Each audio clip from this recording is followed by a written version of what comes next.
Mesdames et messieurs, bonjour, bienvenue aujourd'hui donc pour une toute nouvelle vidéo et cette fois-ci on va parler actu jeux vidéo et oui, en mode podcast pardon. Et aujourd'hui on va parler d'un jeu très connu. Vous êtes des milliers, vous êtes des centaines de milliers, voire des millions et des milliards peut-être même dans le monde à jouer à ce jeu. Et ce jeu, c'est tout simplement Raid Shadow Legends. Et oui. Alors, pourquoi j'ai décidé de vous parler aujourd'hui de ce jeu? Eh bien, parce que tout simplement, depuis 2018, c'est tout simplement mon jeu fantastique préféré. Vraiment. Et oui, je suis un vieux joueur comme on le dit maintenant, de Raid Shadow Legends. Et il était sorti en 2017 ou 2018, je crois. Et franchement, à l'époque, j'avais vraiment bien aimé le jeu, hein. Ça m'a même fait rappeler l'univers de World of Warcraft. D'ailleurs, il y a un peu ça dedans, je trouve. Et tous ces costumes de chevaliers, de princesses, de sorciers, de sorcières. Enfin, c'est pas exactement ça, mais on va dire que c'est ça, hein, pour ceux qui comprendraient pas trop l'univers. Je spoilerai pas, bien évidemment.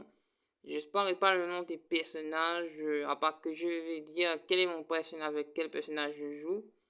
Et donc voilà, mais c'est tout, hein. Donc je saurais l'utiliser comme ça pour pas trop spoiler non plus, pour pas que je spoil l'histoire du jeu, qui est très intéressante d'ailleurs, hein. Donc voilà, si jamais vous avez jamais vu ce jeu, franchement, je vous le recommande.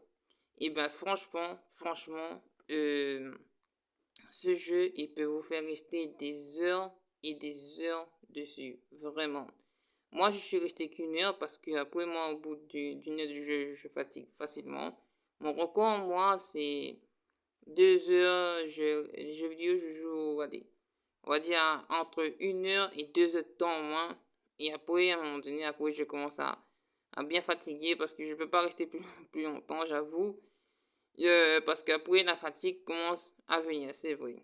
Et quand j'entends des gens qui jouent à plus de 6 heures, et bien franchement, vous êtes forts. Et bien je pense que pour ceux qui aiment vraiment être addict à ce jeu, je pense que c'est vraiment le jeu parfait pour être addict parce que dans cet univers, il y a vraiment plein de créatures magiques, il y a plein de pouvoirs. Il y a aussi, on parle beaucoup de l'esprit, de la haine, de l'amour, bon, bref, enfin, un peu de tout, quoi. Et, et les graphismes du jeu, ils sont vraiment impressionnants. Vraiment. Franchement, pour un FPS et un jeu Android et iOS, moi je joue personnellement sur Android, le jeu est vraiment bien fait. Vraiment. À une certaine époque, les RPG n'étaient pas vraiment trop stylés, c'était pas trop mon domaine. Mais franchement, quand ce jeu, Raid Shadow Legends, est sorti, tout le monde en parlait sur YouTube, vraiment. Et je pense qu'aujourd'hui, il y a quelques YouTubeurs encore qui parlent encore, qui font encore de la pub. Et moi, quand j'ai vu, justement, j'avais découvert ça sur une des chaînes de YouTube, Critique Ciné, que je regardais, hein. Donc, enfin, je parodie les films plutôt, donc je ne citerai pas le nom ici. Et j'étais pas si emballé que ça. Et puis, à force qu'il faisait la promo, je me disais, mais pourquoi pas? Pourquoi je veux pas le tester? Ça a l'air d'être bien ce jeu. Et puis, ben, j'ai décidé de jouer au jeu et franchement, je me suis pris une de ces claques. Une de ces claques, mais vraiment, mais c'est... Franchement, j'ai vraiment pas de mots à vous dire. Et d'ailleurs, je vais être bien sympa avec vous. J'ai joué récemment à une partie de Red Shadow Legends et franchement, c'est bien. Après, à un moment donné, c'est vrai, c'est un peu répétitif. Mais franchement, ça vaut vraiment le coup de l'essayer. Les personnages sont attachants et,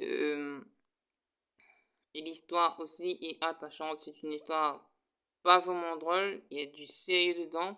Mais franchement, mais si un jour c'est une adaptation en film, franchement, ça pourrait donner quelque chose d'intéressant, comme dans Donjons et Dragons, comme dans justement World of Warcraft. Et il y a un petit peu aussi d'univers Harry Potter avec, mais enfin, il y a tous ces univers mélangés. Enfin, en tout cas, pour moi, je trouve À propos de vous, je sais pas, parce que ça parle beaucoup de magie, ça parle beaucoup aussi de pouvoir, de spiritualité aussi, je trouve aussi. Et comment dire ça? Et les scènes de combat sont vraiment, vraiment bien faites. On se combat contre des créatures, parfois on dit, waouh, comment on va l'arrêter? Il est beaucoup trop puissant. Ouais, parce que parfois il y a des créatures euh, où ils sont vraiment trop forts et bah, comment dire? Et on ne sait pas comment les arrêter, vraiment. Sachant que chaque équipe de quatre, chaque équipe donc, est composée donc de quatre personnages. Et ces quatre personnages vont s'affronter, je pense que vous connaissez pour ceux qui ont joué au jeu, vont s'affronter sur des rounds de 3 tours. Sur des rounds de 3 tours, donc. Et donc, chaque équipe est composée de chaque personnage. Et le premier qui a tué tous les joueurs de l'équipe adverse remporte la round. Enfin, à la fin, en tout cas, du troisième round. Parce que, bien évidemment, c'est pas au bout du premier et du deuxième. C'est vraiment, vraiment au bout du troisième round. Et parfois, à la fin du chapitre, donc je crois qu'il y a 5, 6, 7 chapitres dans cette partie d'un chapitre, je crois, un truc comme ça. Parce que normalement, dans le mode campagne, il y a 12. Voilà, il y a 12 chapitres. Donc voilà, donc pendant ces 12 chapitres, il y a 7 parties, euh, 3 rondes de... Comment dire ça? Dans chaque chapitre, si je me mal par les pinceaux, oui, c'est bien ça. Donc oui, il y a 12 chapitres. Et dans les 12 chapitres, il y a 7 rondes il y a 7 on va dire 7 parties de 3 rondes. Donc voilà. Donc pour être le plus clair possible. Et donc 4 équipes de chaque joueur vont s'affronter. Après, si on ne change pas tellement de décor. Mais de toute façon, je vous laisse découvrir ça. Ça sera un tout petit peu plus clair pour vous. Regardez.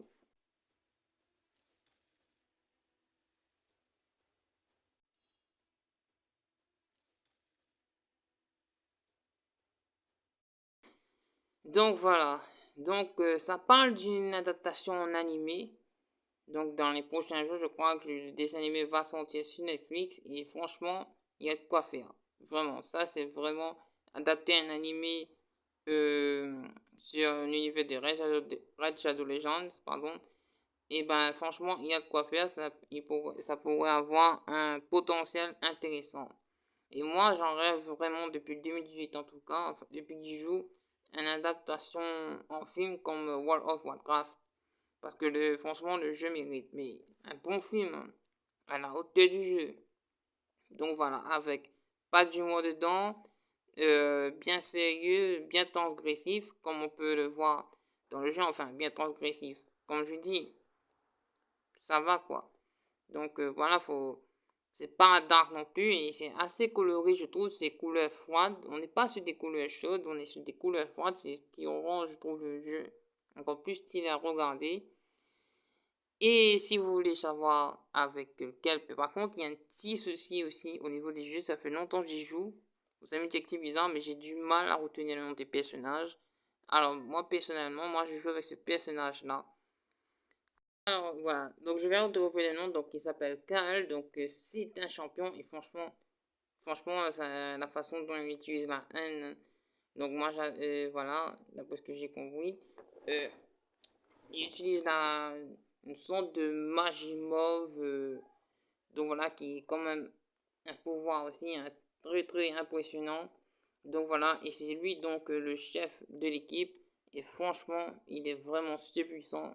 Si jamais je veux me chercher dans Red Shadow Legends, si vous voulez jouer avec moi, c'est ce personnage de Cal que je joue. Et donc ça, c'est mon personnage masculin préféré.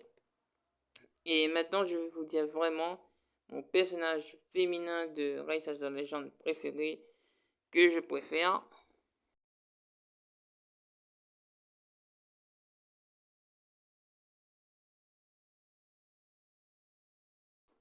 Donc voilà, c'est cette sorte d'archère avec des super pouvoirs magiques. C'est franchement, elle est trop badass. On dirait vraiment Lara Croft, mais dans un univers fantastique.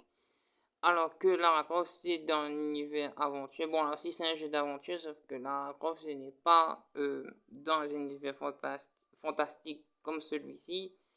Ça parle pas vraiment de pouvoir, de trucs comme ça, ou de prince, princesse, ou de... Bon, hein, donc voilà. Mais, quoique, peut-être, j'ai dû louper un épisode, je crois. Mais bon, je regarderai ça. Et donc, voilà. C'est pour ça que je donne à Raid Shadow Legends la note de 5 sur 5. Donc, voilà ce que j'en pense donc de ce jeu Raid Shadow Legends. Alors, de temps en temps, on parlera et on fera et on critiquera des jeux vidéo comme ça. Donc, voilà. Donc, les jeux qui me plaisent le plus, bon, c'est vrai qu'on, oui, les jeux qui me plaisent le plus, je vous en parlerai de ça. Et on parlera aussi dans les prochaines vidéos, s'il n'y a pas de problème, des sagas de films, films d'horreur, films de science-fiction. Donc voilà, et donc je vous en parlerai ça donc dans les prochaines vidéos. Donc sur les sagas, donc et sur les cinématiques univers aussi. Sur ce, merci, et moi je retourne jouer à Rise of the Legends.